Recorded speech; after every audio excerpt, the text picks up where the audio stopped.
Each of us has a lens through which we view the world. These lenses alter our vision and change how we perceive what is real. Some see the world larger than others, some see it as green, and others as pink. The lenses that I'm talking about are our mindsets. They are a collection of implicit biases based on our personal experiences up until this point in our lives. Our mindsets affect what we see, and what we see affects how we act. So, in order to change our actions and accomplish the things we want to do, we must first start with our mindsets through which we view the world. There's only one problem. Each of us seems to have a different mindset from one another. So which mindset is the correct one? Philosophers have argued over this question for a long time, and they have noticed that some people have mindsets that cause them great well-being, while others have mindsets that have led them down to ruin. Wouldn't we all prefer to have a mindset that leads us to success, happiness, and into becoming effective people? This is what Stephen Covey addresses in his book, The 7 Habits of Highly Effective People. Covey notices that many of us feel stuck in our mindsets, like we are trapped in a box. We feel that we understand how the world is, and it just so happens that the world is not that great for us. This is not true, Covey says. We are not stuck in our mindsets. In fact, it's very possible to change how we see the world, to improve our own happiness and how we act. Changing mindsets is something that most successful people have done throughout history. There's no reason that we couldn't do the same. So how do we go about changing our mindsets? Covey points out that there are 2 main ways. The first is a sudden jump from one world to another. Covey calls this an aha moment, or a sudden paradigm shift. He shares an example of one time when he was on a subway train in New York City.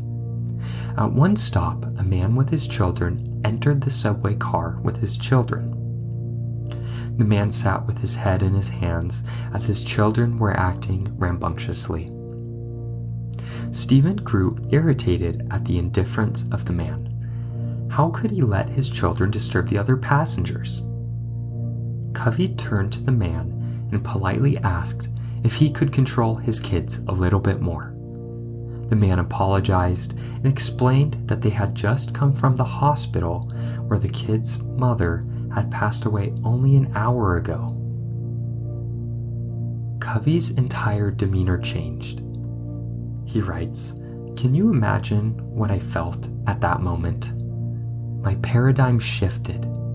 Suddenly, I saw things differently. I felt differently.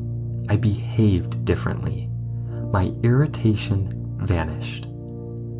A sudden change in mindset occurred because there was a piece of additional information that was missing from his understanding.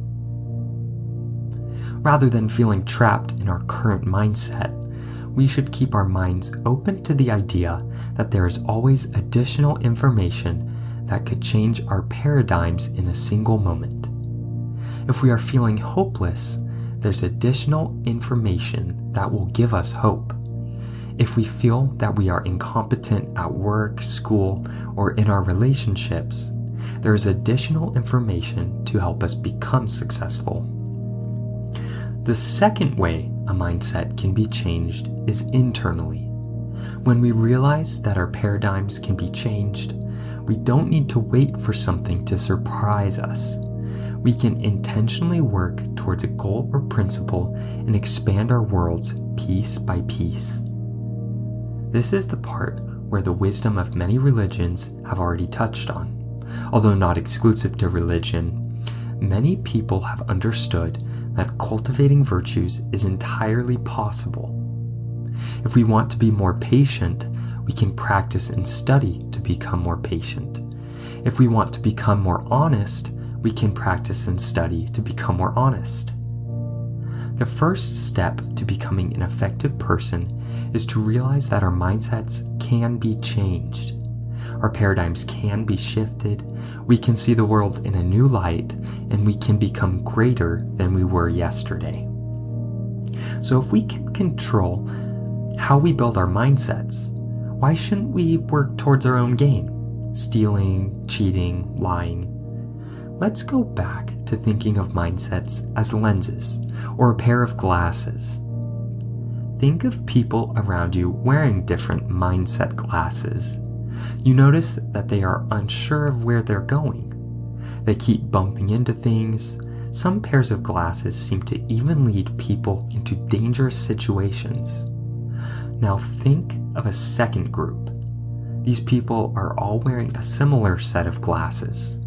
These individuals claim they know where they are going. They rarely seem to bump into things, and it's rare that someone in these glasses gets into dangerous situations. If we had the option to, would we choose to wear the first set of glasses or the second set of glasses? All of us would choose the second set of glasses. In fact, we might excitedly ask where they bought their glasses from. Maybe we would ask how we could fashion our own lenses to be more like theirs. Looking at different individuals, we see that this is a reality.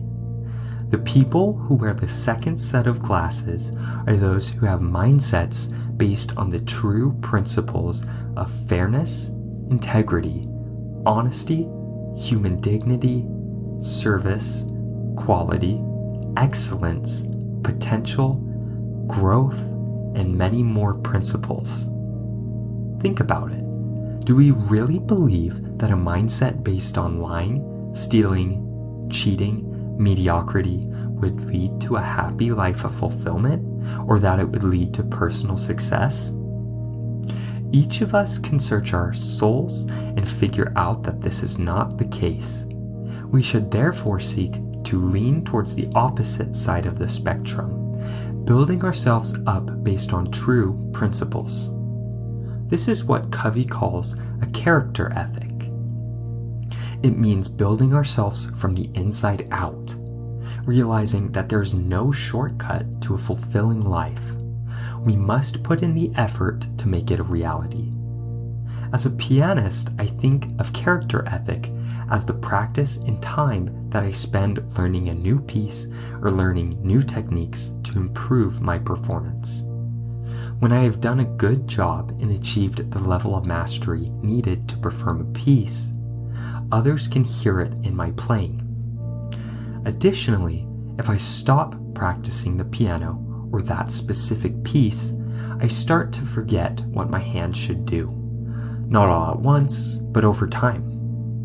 This is completely normal. Sometimes I have to revisit the piece and get back into the habit of playing the piano in order to remember what my hands should do. The piece starts to come back to me, and this time much faster than when I originally learned it. Our mindsets are the same way as we learn new principles. We have to study them, interact with them in order to become proficient.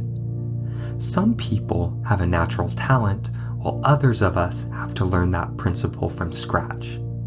It's okay to become rusty at a principle and to revisit it. It's okay to never have tried learning principles before. In fact, it's normal that many of us haven't. The important thing is that we understand it's possible. Once we learn the possibilities, our mindset shifts and paradigms are changed. Let's compare a character ethic to a personality ethic. With a personality ethic, we might be told that the best pianists are those who have the most expensive pianos or the best dressed for the event. A personality ethic tells us that as long as we appear as a pianist to others, we are succeeding. This is far from the truth. If anyone were to hear us play, they would know it in an instant that we had never practiced. Others would be able to tell that we were faking it. Not only that, but we would miss out on the character we would build from practicing, the true insights from learning the pieces, and the beauty of mastering the piano. It seems so obvious once we put it in terms of a pianist or any other skill for that matter. Yet when it comes to our mindsets, we are told to take the easy way out, focus on being nice to others, learn argument skills to prove that you're right. They are nothing but quick tips and tricks to try and convince others that we are different from who we actually are. The problem is that others can see when we're faking it. They can tell when we're trying to be nice to get something, or when we don't care about what they say or feel and are only looking for our own desired results. After all, most social cues are nonverbal. If we want others to see us as nice and caring, we need to actually become a nice person and become a caring person. In order to be seen as a successful person, we need to become a successful person. To do this, we need to start with how we see the world. We need to shift our mindsets. If you want to fashion your own mindset after those of highly effective people, subscribe now to see new videos and leave a comment below letting me know that you've subscribed. Also, with your comment, share what you learned from the video so we can help uplift each other. Thanks for watching.